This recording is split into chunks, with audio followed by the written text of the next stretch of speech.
अपना स्पीच खत्म करने के साथ इस तरह के व्यक्ति को बोलने का परमिशन नहीं देंगे। श्री अनुराग ठाकुर जी, श्री अनुराग ठाकुर जी। धन्यवाद सभापति महोदय। पहले ये होता था कि हमारे भाषण के बीच में राहुल जी भाग जाते थे, अब तो ये स्थिति आ गई कि पहले भागना शुरू कर दिया है, क्योंकि जिनको झूठ बोलने की आदत होती है वो ज़्यादा देर टिक नहीं पाते। ना उनके आरोप टिक पाए कभी, ना ये नेता कभी टिक पाए। और उनके भाषण के बाद मैं शुरुआत तो ये कहूँगा, एक अरसा हुआ कि आप नींद से जागे नहीं। कृपया आप लोग कितना बदल गया भारत, हो जाए, मगर आप माने ही नहीं। Kindly I will request to everybody, kindly take your seat. Kindly take your seat, please. बोलें सर। एक अरसा हुआ कि आप नींद से जागे ही नहीं। कितना बदल गया भारत, मगर आप माने ही नहीं। बात जमी की करते हो, मगर जमी पर उतरिए तो सही। तब के मजबूर भारत से अब के मजबूत भारत की तस्वीर देखिए तो सही। सर ऐसा लग रहा था कोई दंगल में उतर आया है। सर ग्रिप की बात कर रहे थे और अपनी कमजोरी दिखाकर चले गए। इन लोगों ने अपने समय अर्थव्यवस्था को इतना जकड़ा था भ्रष्टाचार के कारण कि दुनिया की लड़खड़ाती चरमराती अर्थव्यवस्थाओं में भारत को लाकर खड़ा कर दिया था। मोदी सरकार आने के बाद लड़खड़ाती चरमराती नहीं, दुनिया की चौथी बड़ी अर्थव्यवस्था भारत बन गया। वो निर्मला जी की मुस्कुराहट की बात कर रहे थे। मोदी सरकार में एक के बाद एक ऐसा निर्णय हुआ है। आज महिला शक्ति को देखिए, देश की राष्ट्रपति भी महिला है और देश की वित्त मंत्री भी महिला है। 9 बार लगातार इतिहास रचने के लिए और देश को बजट देने के लिए मैं ऐतिहासिक बजट पर माननीय निर्मला सीतारमण जी को बहुत बहुत बधाई और साधुवाद देता हूं। केवल बजट ही नहीं दिया, 140 करोड़ भारतीयों को मुस्कुराने का आपने कारण दिया है। माननीय अध्यक्ष जी, मैं आभार प्रकट करता हूं नेता सदन और देश के प्रधानमंत्री मोदी जी का, जिन्होंने मुझे बोलने का अवसर दिया। देश की वित्त मंत्री महिला है और हमारे माताओं बहनों में बजट और बचत की जो समझ है वो भगवान का आशीर्वाद है। वे किचन भी संभालती हैं, सबकी ज़रूरतों को भी पूरा करती हैं, बचत भी करती हैं और भविष्य के लिए योजनाएं भी करती हैं, भविष्य के लिए पैसे भी बचाती हैं। हमारी माताएं बहनें ईज ऑफ मैनेजिंग बजट में निपुण हैं। हम भारतीय सनातन धर्म और समृद्ध परंपराओं को मानने वाले लोग हैं। संसार में 3 सबसे महत्वपूर्ण दायित्व हैं, ज्ञान, शक्ति और धन, जो मातृशक्ति के जिम्मे है। ज्ञान के स्वरूप में माता सरस्वती विराजमान है, शक्ति के रूप में माता दुर्गा विराजमान है और समृद्धि के रूप में माता लक्ष्मी धन, वैभव और कल्याण का आशीर्वाद देती है। अध्यक्ष, माननीय सभापति जी, अगर मैं कहूं कि Indian women are born economist with rare foresight and are natural accountants by instinct, तो कहना गलत नहीं होगा। ये बजट सर्वमंगलकारी, सर्वजन हिताय, सर्वजन सुखाय वाला बजट है। Budget 2025-2026 is a continuation of a 12-year reform express that has moved India from policy paralysis to policy performance, from leakage to delivery, from megabytes to gigabytes, from megawatts to gigawatts, from corruption to confidence, from cut money towards kartavya. Earlier government ran schemes, this government runs systems. Earlier government distributed doles, this government builds capacity. Earlier there was a file movement, in this government there is fund movement. Under the leadership of Prime Minister Narendra Modi, this budget is a beacon of hope and progress for Viksit Bharat.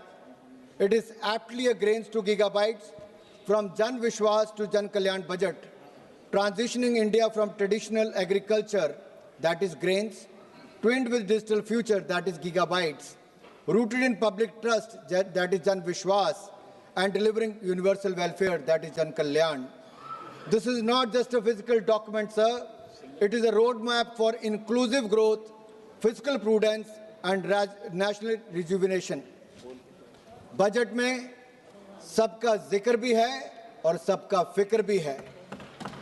सरकार की सोच स्पष्ट है, कोई छूटे नहीं, कोई रूठे नहीं, सबके लिए इस बजट में कुछ ना कुछ है। जहां इनके समय विकास की पगडंडियां नहीं थी, वहां हम विकास की एक्सप्रेस लेके जा रहे हैं। यूपीए के 10 साल और एनडीए के 10 साल की बजट का तुलना करोगे तो इनका बजट ड्राइंग रूम में बनता था, हमारा जमीन से जुड़ा हुआ बजट है।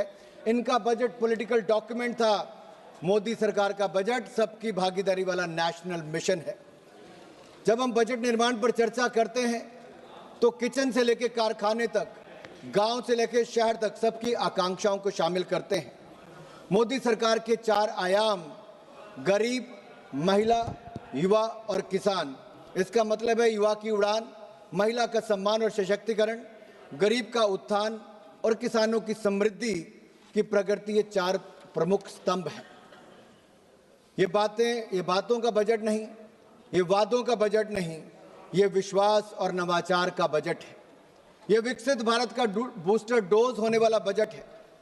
हमने इसके 3 कर्तव्य निश्चित किए हैं जो इसका आधार है: उत्पादकता को बढ़ावा, लोगों की आकांक्षाओं को पूरा करना और सबका विश्वास।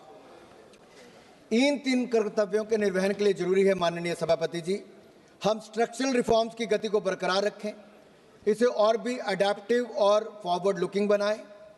दूसरा, हम फाइनेंशियल सेक्टर को और रोबस्ट और रिजिलियंट बनाएं। तीसरा, हम अपनी इकोनॉमी और economic activity and financial governance को आर्टिफिशियल इंटेलिजेंस एप्लीकेशन जैसी कटिंग एज टेक्नोलॉजी के साथ इंटीग्रेट करें। This budget carries forward the A to Z reform express running towards a Viksit Bharat. A for A, Annadata to Ankalyan. B, bold reforms to Biopharma Shakti. C, chips and semiconductors to connectivity.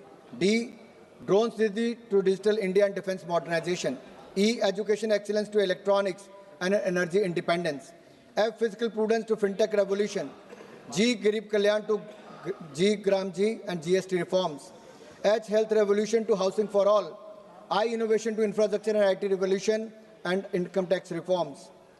G, Jan Dhan to Jal mission. K, Khelo India and Khadi rejuvenation to Kisan Samman. L, livelihoods to labor reforms. M, manufacturing and MSME to make in India and medical colleges. N, Nari Shakti to nutrition. O, orange economy to opportunity creation. P, pulses and productivity to Purvodaya and Pragati. Q, quality of governance and quantum computers. R, railway to R&D and rural revival. S, startup India and stand up India to skill India and Saksham Sugme Samrit Bharat. T, telecom and technology relevation to tech simplification. U, urban transformation to Udan Unnati. V, Vanchit Vikas to Viksit Gram to Viksit Bharat. W, world class infrastructure to waterways. X, ports to X factors. Y, Yuva Shakti to Yugain Bharat. And Z, zero tolerance for corruption to zero poverty Bharat. This reform express has no brakes, sir. 2014 में जब हमारी सरकार आई तो सवाल ये पूछा गया क्या देश में सही मायने में रिफॉर्म्स आ सकती हैं, क्या भ्रष्टाचार मुक्त सरकार दी जा सकती है, क्या गरीबों का कल्याण और गरीबी रेखा से बाहर निकाला जा सकता है। उसका उत्तर था हाँ। और पिछले 12 सालों में मोदी सरकार ने रिफॉर्म्स लेकर आए, रिफॉर्म, परफॉर्म, ट्रांसफॉर्म, इस पर काम किया और जो ऑक्शन और एलोकेशन इन सब में पारदर्शिता लाए और लाखों करोड़ रुपया भारत के खजाने में जमा किया। यही नहीं, करप्शन फ्री सरकार, भ्रष्टाचार मुक्त शासन दिया है तो नरेंद्र मोदी की सरकार ने दिया है। 25 करोड़ गरीबों को गरीबी रेखा से बाहर निकालने का काम किया। मोदी है तो मुमकिन है, ये सब संभव हो पाया है। यही नहीं अध्यक्ष ji, if I have to give you the contrast, the rot versus reform, अगर भ्रष्टाचार बनाम सुधार की मैं बात करूं तो उसमें दिखता है कि इनके समय 2G से लेकर अन्य घोटाले हुए, हमारे समय उस निष्पक्ष और पारदर्शिता के तौर पर उसमें एलोकेशन और ऑक्शन हुआ।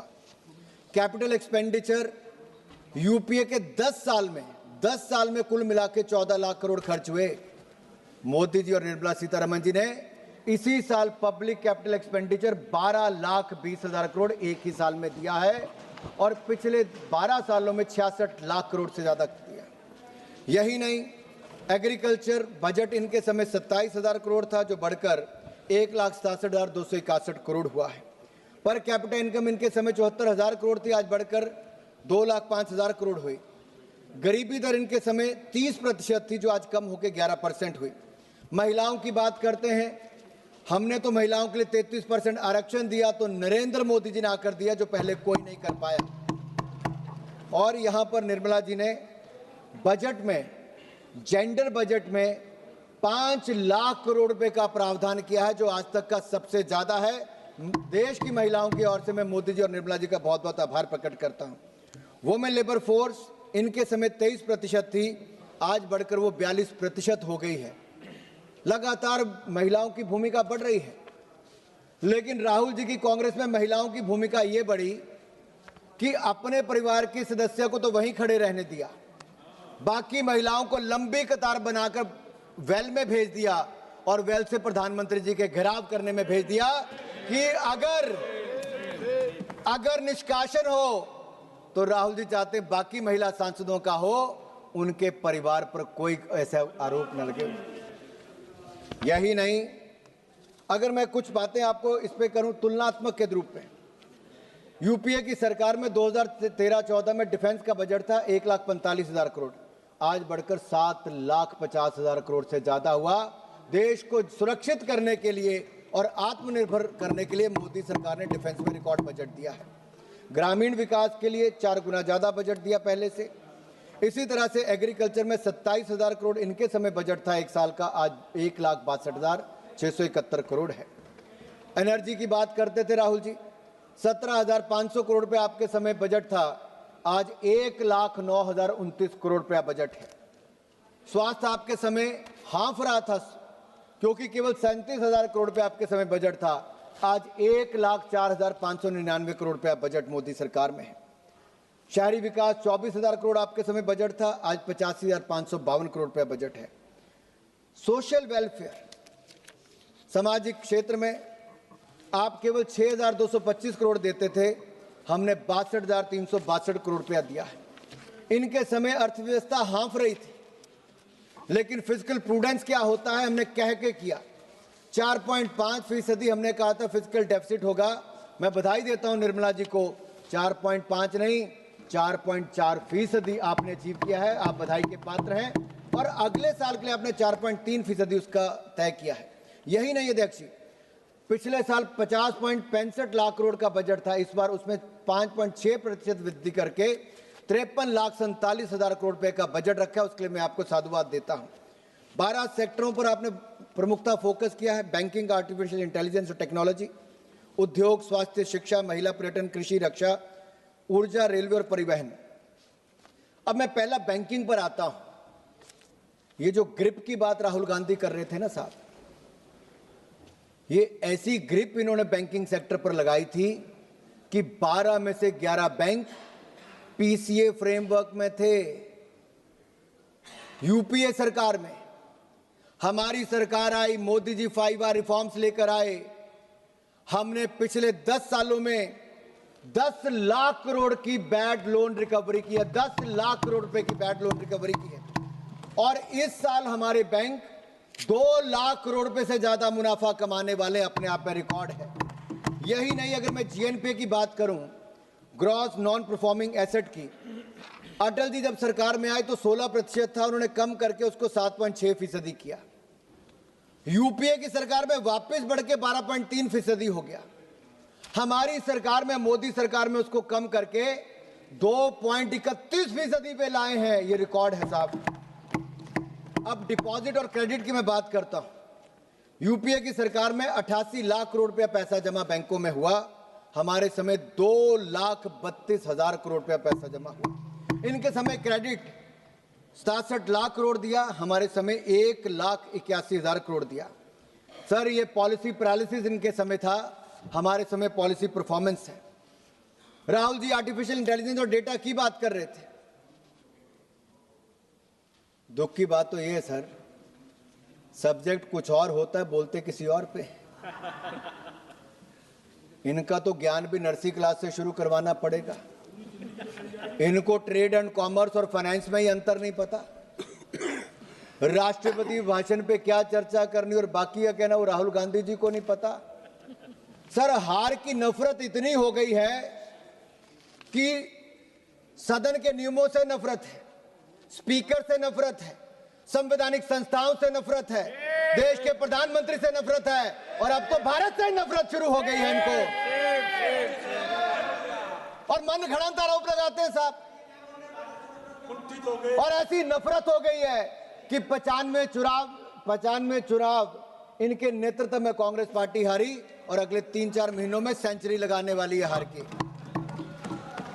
सर, आर्टिफिशियल इंटेलिजेंस की इन्होंने बात की। सर, इनको मैं याद कराना चाहता हूं आर्टिफिशियल इंटेलिजेंस पे। शायद ये भूल गए, जितना मोदी सरकार ने काम किया शायद किसी और ने नहीं किया। 25 करोड़ लोगों को एआई मॉड्यूल्स पे शिक्षित हमारी सरकार इस बजट में हमने प्रावधान किया करने वाली है।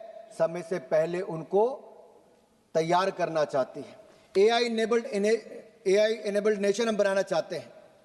सर, 2030 तक एआई इनोवेशन हब हमारे यहाँ पे बने, एआई के क्षेत्र में एम्प्लॉयमेंट इनोवेशन आए, 8 करोड़ से अधिक प्रोफेशनल्स की जरूरत दुनिया भर में पड़ेगी और उसकी मार्केट कहीं से तैयार होगी तो हमारे भारत के युवा एआई प्रोफेशनल बनके देश और दुनिया को अपनी सेवाएं देंगे। सर, उसके लिए हमने प्रावधान किया बजट में। सर, उद्योग की मैं बात करूं, एमएसएमई की मैं बात जरूर करना चाहता हूं सर, क्योंकि हमारी जीडीपी में 30% भागीदारी एमएसएमई की है। हमारी एक्सपोर्ट में 40% हिस्सेदारी एमएसएमई की है। और सर, मैं धन्यवादी हूं निर्मला सीतारमण जी का कि 10,000 करोड़ रुपया एमएसएमई ग्रोथ फंड आपने इसके लिए प्रावधान किया है और 2,000 करोड़ रुपया आपने सेल्फ रिलायंट इंडिया फंड के लिए दिया है। इससे हमारे एमएसएमई सेक्टर को बल मिलेगा। और अभी हमारे 6.63 करोड़ एमएसएमई रजिस्टर्ड है। अगले कुछ सालों में 7-7.5 करोड़ से ज़्यादा हो जाएगा। लगभग 27 करोड़ लोगों को रोजगार इसके माध्यम से मिलता है सर। और एमएसएमई सेक्टर से लगभग 3-4 करोड़ लोगों को और रोजगार आने वाले समय में मिलेगा। और मैं धन्यवादी हूँ पीयूष गोयल जी को और माननीय प्रधानमंत्री मोदी जी का। 9 देशों से एफटीए एग्रीमेंट रिकॉर्ड समय में भारत ने की है, जिससे भारत के एमएसएमई सेक्टर को फायदा मिलेगा। सर, हमारे सूक्ष्म लघु उद्योग को बल मिलने वाला, मैं उस पर बाद में बोलूंगा कितना उससे फायदा मिलने वाला है। सर, मैं ये कहूंगा, नेता प्रतिपक्ष विदेशों में जाकर बर्लिन में आंसू बहाते हैं, एमएसएमई पर घड़ियाली आंसू बहाते हैं।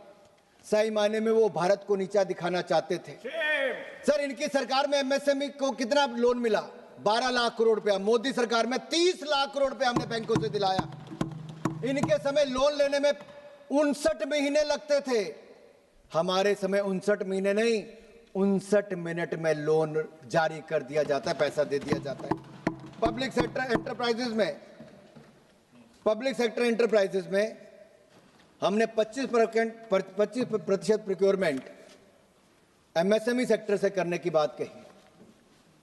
राहुल जी, आपके समय तो केवल लिप सर्विस दी जाती थी, यहां पे पूरी तरह से सर्विस देने का काम हमारी सरकार करती है। और मैं एक प्रश्न राहुल गांधी जी से पूछना चाहता हूं और पूरी कांग्रेस पार्टी से पूछना चाहता हूं। सर, 2004 से 14 तक वो तो चले गए सर, वो कभी टिकते नहीं, जब हम बोलते हैं तो सामना नहीं कर पाते सर। तो कौन जवाब देगा? वो तो चले सर, गए। सवाल जनता के आपके माध्यम से देश के सामने सर, क्या कांग्रेस का क्या था? सर, 2004 से 14 तक इनकी सरकार रही और चाइना को इंडियन एमएसएमई के विरुद्ध क्या आप लोग सीक्रेट सर्विसेज देते रहे और बदले में राहुल गांधी फाउंडेशन में चंदा लेते रहे? सर, इन लोगों ने जानबूझकर भारतीय बाजार को चाइनीज प्रोडक्ट के लिए खुला छोड़ दिया था। मेरा गंभीर आरोप यह है, क्या इनके समय ट्रेड डेफिसिट 25 गुना ज्यादा बढ़ के $45 बिलियन से ज्यादा नहीं हो गया? भारतीय बाजार को चाइना के लिए किसी ने खुला छोड़ा तो कांग्रेस पार्टी ने छोड़ा था सर। एमएसएमई को डिमोट करते थे, मोदी जी एमएसएमई को प्रमोट करते हैं सर, इतना फर्क है। सर, मैं अगला स्वास्थ्य के क्षेत्र में आना चाहता हूं। इनके समय मात्र 37,000 करोड़ का बजट था, आज 1,04,599 करोड़ का बजट है, जो कई गुना ज्यादा है। सर हमने 3 all India institute of Ayurvedic sciences खोलने का निर्णय लिया है, 3 नए नाइपर खोलने का, 7 नाइपर को और उनकी क्षमता बढ़ाने का, 1000 क्लिनिकल ट्रायल साइट का सर, और 2 नए राष्ट्रीय औषधीय शिक्षा और अनुसंधान संस्थान खोले जाएंगे सर बायोफार्मा शक्ति यानी कि मैन्युफैक्चरिंग हब बायोफार्मा को बनाए, 10,000 करोड़ रुपए का प्रावधान सर हमने उसके लिए किया है। केमिकल सेक्टर हमारे यहाँ पर केमिकल मैन्युफैक्चरिंग के लिए सर अलग से प्रावधान किया है। इंडिया सेमीकंडक्टर मिशन 2.0 की शुरुआत, इलेक्ट्रिक मैन्युफैक्चरिंग कंपोनेंट के लिए 40,000 करोड़ रुपए का प्रावधान, हर सेक्टर को बल देने का काम, मैन्युफैक्चरिंग को बल देने का काम sir NIMHANS institute mental health के लिए हम सर खोलेंगे, 1 लाख एलाइड हेल्थ प्रोफेशनल्स को ट्रेनिंग देंगे सर 10 नए डिसिप्लिन में सर। 17 दवाओं पर सीमा शुल्क खत्म कर दिया और कम कर दिया सर, दवाई सस्ती कैंसर की भी और बाकी भी।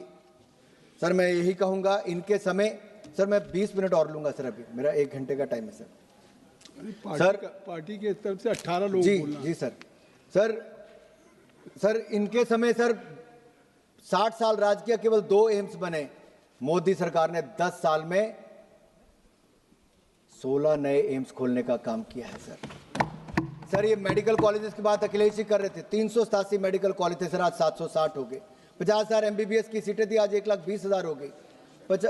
32,000 PG की सीटें थी, आज 62,000 से ज्यादा हो गई सर। यही नहीं, अब 5 नए मेडिकल टूरिज्म हब के माध्यम से हम ऐसे सेंटर खोलने वाले हैं सर। शिक्षा के क्षेत्र में तो मैं बाद में आऊंगा, लेकिन आयुष्मान भारत कार्ड का इतना लाभ मिला कि 1,52,000 करोड़ रुपया आउट ऑफ पॉकेट जो खर्चा था वो देश की जनता का बचा और 12 करोड़ परिवारों को सीधा लाभ मिला, और 86 लाख लोग जो 70 साल से ज्यादा उम्र के, उनको नया जोड़ दिया गया है सर जिन्होंने इसका विरोध किया, केजरीवाल जी हो, उनकी विदाई जनता दिल्ली ने कर दी। ममता बनर्जी ने विरोध किया था, ममता बनर्जी की विदाई भी वहां से तय है सर यही नहीं, शिक्षा पर ऑरेंज इकोनॉमी की बात AVGC सेक्टर की हमने वो की, उसके लिए सर 15,000 स्कूलों में AVGC लैब खोली जाएंगी, 500 नए कॉलेज में सुविधा दी जाएगी। बच्चियों के लिए सर, गर्ल चाइल्ड के लिए हर जिले में एक हॉस्टल खोला जाएगा सर, इसके लिए बहुत बहुत धन्यवाद करता हूं। 5 यूनिवर्सिटी टाउनशिप्स खुलेंगी, नेशनल इंस्टीट्यूट ऑफ हॉस्पिटैलिटी खुलेगा, national institute of design eastern sector के लिए खुलेगा सर। यही नहीं सर, अगर मैं महिला की बात करूं तो हमने पिछली बार से ज्यादा 11.36% ज्यादा इस पर बजट दिया है। जेंडर रिस्पॉन्सिव बजट है सर, और इनके मुकाबले तो कई गुना ज्यादा है। शी मार्ट सर बधाई के पात्र हैं सर। यात्रा देखिए सर महिलाओं की, कांग्रेस के जमाने बैंक खाता नहीं था, मोदी जी ने बैंक खाता भी खोला, सेल्फ हेल्प ग्रुप भी बनवाए, उनको पैसा भी दिया, ड्रोन दीदी भी बनाया, उनके लिए पैसा भी दिया, फिर मुद्रा योजना से फायदा दिया, स्टैंड अप इंडिया योजना लाए, और अब 3 करोड़ बहनों को लखपति दीदी बनाने का लक्ष्य है। 2 करोड़ बहनों को लखपति दीदी बना दिया है, लेकिन इन्होंने तो किसी को लखपति दीदी नहीं बनाया। कांग्रेस ने केवल बैनर पकड़ के यहाँ पे प्रधानमंत्री को बोलने नहीं दिया, उनका घेराव करने का काम किया है सर। ये किसानों की बात करते हैं सर मैं कहना चाहता हूं, MSP इनके समय पे कितना था सर? कुछ नहीं देते थे सर। ये इन्होंने 10 सालों में केवल 5 लाख करोड़ पे MSP खरीद की। मोदी सरकार में 12 सालों में लगभग 20 लाख करोड़ रुपए MSP खरीद पर खर्च किया सर। यही नहीं, PM किसान हमने 4 लाख करोड़ रुपया सीधा किसानों के खाते में डाला, किसान को समृद्ध संपन्न करने का काम किया सर। 1430 रुपया आए थी इनके समय किसानों की, आज 4122 से 303 गुना ज्यादा होगी। स्वामीनाथन कमेटी रिपोर्ट ने लागू नहीं की सर, हमने लागू की है। Agriculture infrastructure fund 1 lakh crore रुपया मोदी सरकार ने दिया सर, ये हमने किया है, ये कुछ नहीं कर पाए। और यही नहीं सर, ये तो महिलाओं से वायदे करते, हिमाचल में भी किया था कि 1500 रुपया देंगे, 3 साल हो गए कोई 1500 रुपये नहीं दिया, ना कर्नाटक में दिया ना तेलंगाना में दिया। लेकिन जहां जहां भाजपा की सरकारें हैं, मध्य प्रदेश हो, महाराष्ट्र हो या फिर हरियाणा हो, हर जगह समय जो कहा उस पे हमने बहनों को पैसे दिए, उनका सशक्तिकरण किया है। कांग्रेस ने केवल वायदे किए हैं और कुछ नहीं किया सर। हमारे लिए सर नारी शक्ति नमो नमः सर, हमने भारत के किसान को मजबूत किया। और राष्ट्रपति जी ने अपने भाषण में कहा, a prosperous farmer is its first priority for the विकसित भारत। सर अगर आप आंकड़ा उठाकर देखिए, 4 लाख करोड़ रुपया 4,676 लाख मिलियन टन ये प्रोक्योरमेंट इनके समय हुई। हमारे समय 7,109 लाख मिलियन टन प्रोक्योरमेंट हुई। सर बजट हमने 27,000 करोड़ से इनके समय से बढ़ाकर 1,62,671 करोड़ रुपया कृषि का कर दिया। यही नहीं सर, अब हम AI टूल्स लेके आए ताकि किसानों को आर्टिफिशियल इंटेलिजेंस का लाभ मिले। सर हाई वैल्यू क्रॉप से लेके बाकी सब हम कर रहे हैं। युवाओं के लिए सर हमने बजट 1,000 करोड़ से बढ़ाकर सर 4,400 करोड़ कर दिया। सर भारत खेलों में आगे बढ़े, हमने बजट को कई गुना बढ़ाया। 2030 में कॉमनवेल्थ गेम भी हम करवाएंगे और भारत का मान सम्मान बढ़ाएंगे। सर इनके समय एक नारा था कि ओलंपिक, सर कहते थे खेल खत्म पैसा हजम।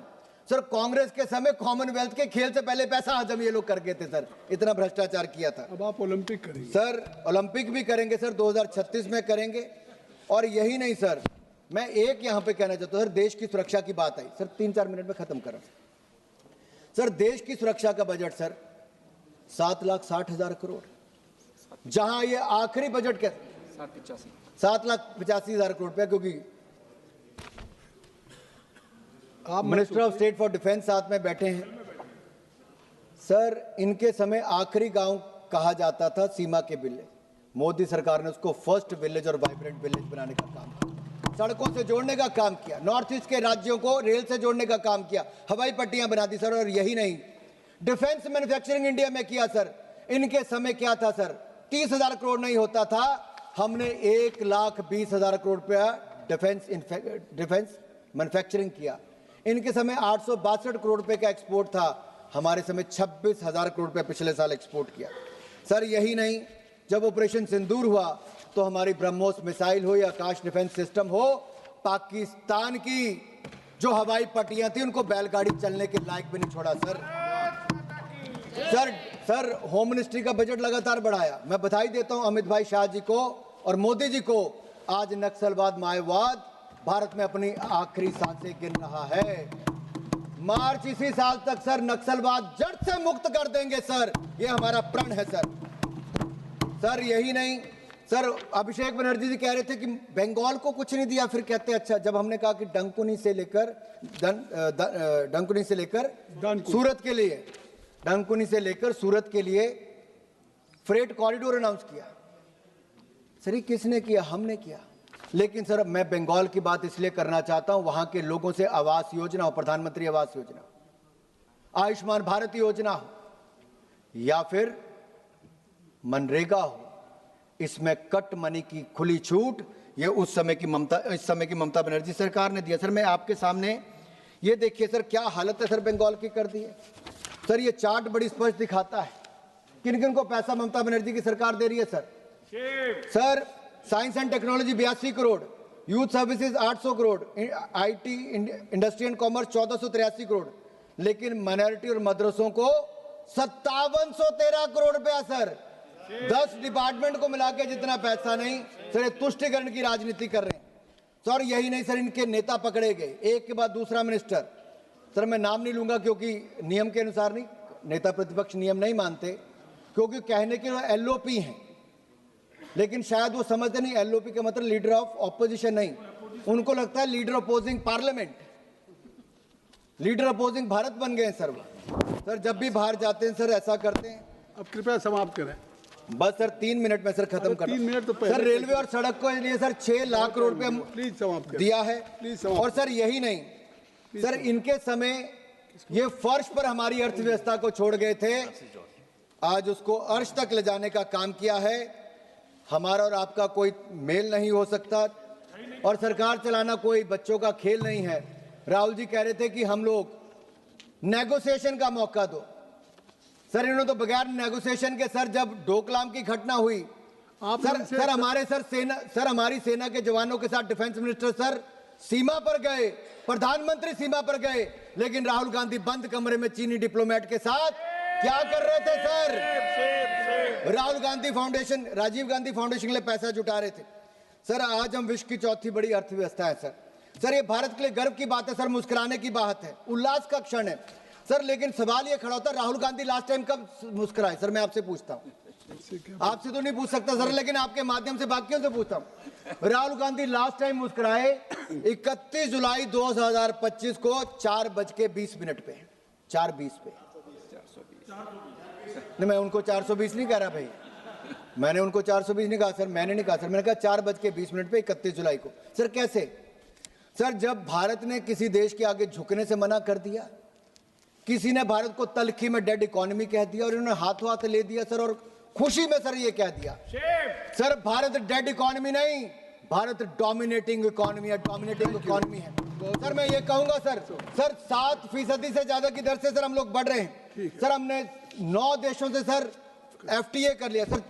सर एक मिनट सर, मनरेगा की बात यहां पे आई सर, मैं कहना चाहता हूं इनके समय 30,000 करोड़ रुपए पे बजट नहीं होता था, 30,000 करोड़ यूपीए के टाइम पे बजट नहीं था। निर्मला जी ने बजट 1,01,000 करोड़ तक एक साल में दिया सर, जो 5 साल तक नहीं देते सर। अब हम विकसित भारत गारंटी फॉर रोजगार एंड आजीविका मिशन ग्रामीण लाए सर, सर उसमें भी 1,25,000 करोड़ का प्रावधान है और 30,000 करोड़ मनरेगा का कंपोनेंट भी दिया है सर। ये गड्ढे खोदने में लगे रहे सर। सर मैं एक सर यहाँ पे आपके कहना चाहता हूँ, अब आप समाप्त करेंगे जी सर, सब बातें सर मैं इतना ही कहूंगा, धन्यवाद सर ये इतना ही कहूंगा सर। मैं आखिरी लाइन है सर, सर हमारा IT एक्सपोर्ट सर फिगर, क्योंकि सर उन्होंने विषय उठाया था, IT एक्सपोर्ट इनके समय $12 बिलियन था, हमारा IT एक्सपोर्ट $210 बिलियन हो गया सर। सर यही नहीं, अटल बिहारी वाजपेयी जी ने सर IT के क्षेत्र को बल दिया था और मोदी सरकार ने उसको और पंख लगाने का काम किया सर। हमने tax holiday sir data centre को दिया है ताकि वो क्लाउड सर्विसेज दूसरों को दे सके, इससे निवेश भारत में आएगा, रोजगार भारत को मिलेगा।